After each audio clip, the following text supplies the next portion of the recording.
Your trade deadline has either already passed or it's coming up this weekend. Regardless, the waiver wire is kind of the only option we have to upgrade our team at this point in the season for the fantasy playoffs. So I'm not going to waste your time. Let's get into it. Very quickly before we get into the waivers, of course, every week I want to give a fantasy player of the week. Last week, we finally got that big game from Saquon Barkley, so he is the Week 11 player of the week. You'll see the clip on your screen. But basically, what was interesting about this last week was that he was used more so as a receiver than running back, and very quietly, Saquon's been very viable under the Tommy DeVito era, but regardless, Saquon, player of the week. Kicking off here at the running back position, on the left side of your screen, you're going to see a list of names, but I do have an honorable mention. I want to talk about Salvon Ahmed, of course, back up there for Miami. Running back last week, I think he scored a touchdown and had 11 fantasy points. Of course, he is just like all the other backs there. He's super fast and super agile. However, Devon Achane, of course, he came back last week, and then he got injured again. He's kind of like that Simpsons meme where he returned. Oh, well, then he's putting his hat on. He's leaving back out the door again. Going forward, if Devon Achane's lingering injuries continue, he might not be ready and fully healthy until the real-life playoffs, which, of course, doesn't do us fantasy players any good, or at least not until the fantasy championships. So, for the next couple of weeks, if Devon Achane's injuries continue to linger, and Raheem Mostert, we know he's not the most durable running back. Again, I think he's at least worth a roster spot at this point in the season. Again, it's only if Devon Achane is going to be out next week, or maybe even the weeks coming up, because, again, it's a pretty short week for Miami.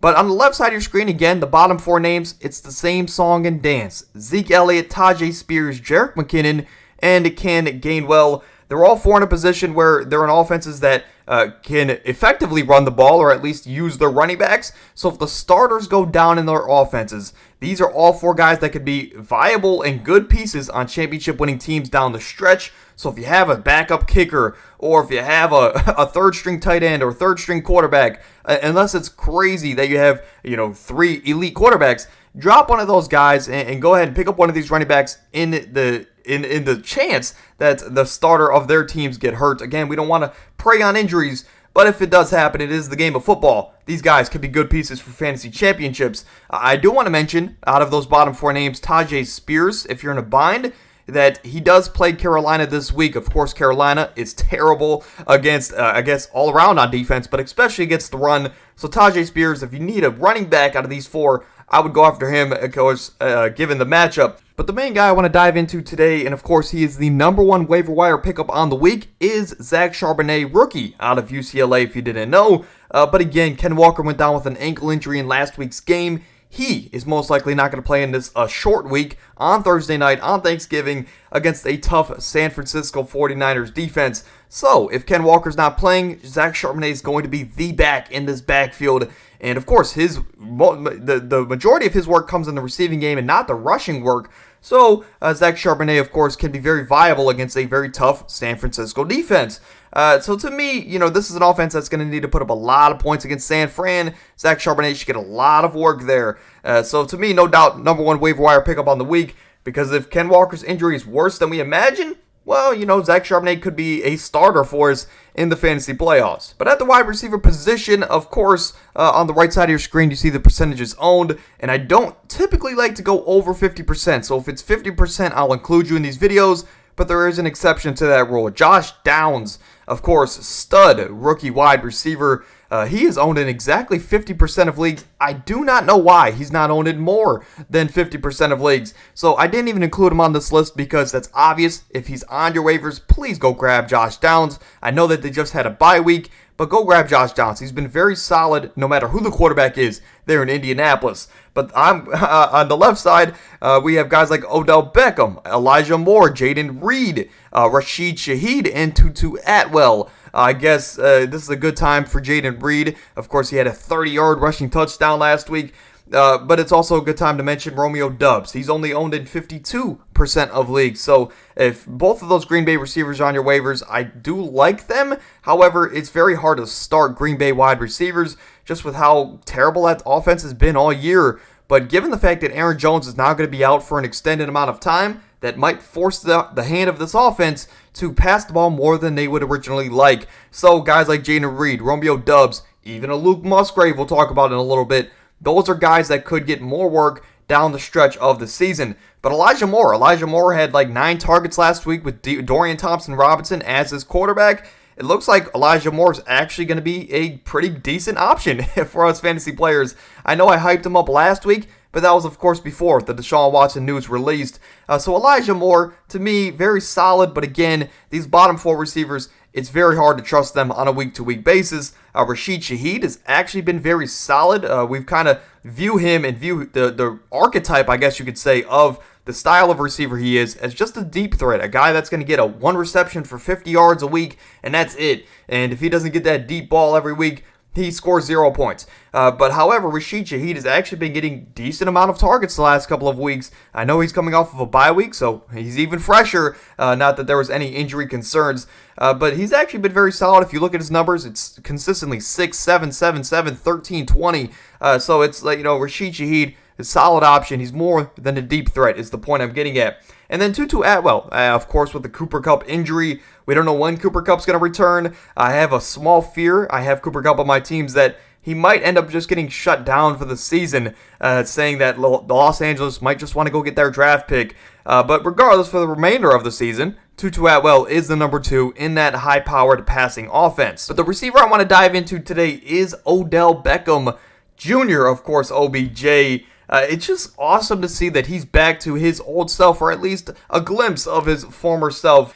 He dominated that Cincinnati secondary, which isn't tough to do, but still, it's good to see a guy like Odell with all the injuries he's battled, with all the ups and downs that he's had in the last couple of years of his career, that he's found his stride, is a good way to put it, in this Baltimore offense. But now more so than ever, with the injuries to Mark Andrews and the unreliance of Isaiah Likely in this offense, I think there's a pretty good chance Odell could be a very good option for the remainder of the season. As again, he's going to be the number 1 option in this offense. I guess you can argue Zay Flowers, but Zay Flowers is just a rookie, so it's going to be those 2 guys carrying this offense, at least from the passing production, because, of course, outside of those 2, no one else can catch the ball in this Baltimore offense. But at the tight end position, Pat Freiermuth, 52% of leagues. Again, I try not to go over that 50% mark, but this is a guy that just put up 1.7 points in full PPR leagues. This is a guy that I can see a lot of people dropping out of frustration and just due to the terrible outlook of this Pittsburgh offense. However, I just think when it comes to the waiver wire for tight ends, if you're in a bind, all of these guys on a waiver wire are really just touchdown dependent. And I think the guy with the highest potential is Pat Freiermuth. So to me, 52% of leagues, if he gets dropped, go pick up Pat Freiermuth again to replace your backup tight end, unless you have 2 elite options. Isaiah Likely taking over for Mark Andrews. At one point in time, I think a couple years back, he was a pretty good option as a rookie. However, ever since that point, early in the season when Mark Andrews was out, Isaiah Likely got you like 1 reception for 4 yards. So it's going to be, again, very risky to play a guy like Isaiah Likely, but I still have him rostered because there is a chance he could take over for that Mark Andrews role. Of course, not to that extent. But Tanner Hudson, a guy that I didn't know much about coming into the season, but of course now with the backup quarterback there in Cincinnati, he knows these guys because these are the guys he was getting reps with throughout the, the OTAs, the preseason, and then of course in practice. So he trusts Tanner Hudson more than Jamar Chase, more than T. Higgins, as crazy as that might sound. But these are just the guys that he has chemistry with. So Tanner Hudson, I think, could be worth a roster spot. But for Michael Mayer and Luke Musgrave, again, 2 guys that are just very touchdown dependent. They might get you 2 receptions for 30 yards on any given week. Maybe given a good matchup, they might get you 6 points and 7 points, but never really elite production. Again, all these guys are very touchdown dependent. Finishing off here at the quarterback position, and I'm hoping that you're not here because of Joe Burrow, but this might be the decision you have to make if that is the case. But on the left side of your screen, it's been the same couple of names. There's not a lot to be excited about here. But let's say Joe Burrow was on your team and he did go down and you didn't have a backup quarterback. Baker Mayfield is going to be my recommendation for you, as he's just been the most consistent name on your waivers. He has the highest floor and the highest ceiling on a week-to-week basis. Of course, that defense is pretty good. Of course, that offense is loaded with weapons. So I think, of course, even though they didn't look great against San Fran, they do have the highest ceiling, and Baker does as well. to give you those weeks with 20 plus points, and surprisingly can win you some weeks like he did for myself just a few weeks back when I needed a backup quarterback. But some honorable mentions here. I do want to throw out Aiden O'Connell, as that Las Vegas offense has looked revitalized under him instead of Jimmy G. But that's it. Nothing to be excited about. But that's going to do it here for today's video. Of course, if you enjoyed, drop a like, subscribe to the channel, and drop a comment. Let me know who you're going after this week, or of course, just drop any question. I like to answer and interact with you guys as much as I possibly can. But we're on the road to 5,000 subs. Insane to say, but help us get there. If you enjoyed, of course, do everything that I just mentioned, and we'll be back tomorrow with some NFL pretenders and contenders to this point in the season. So until then, stay happy, stay healthy, get out of here.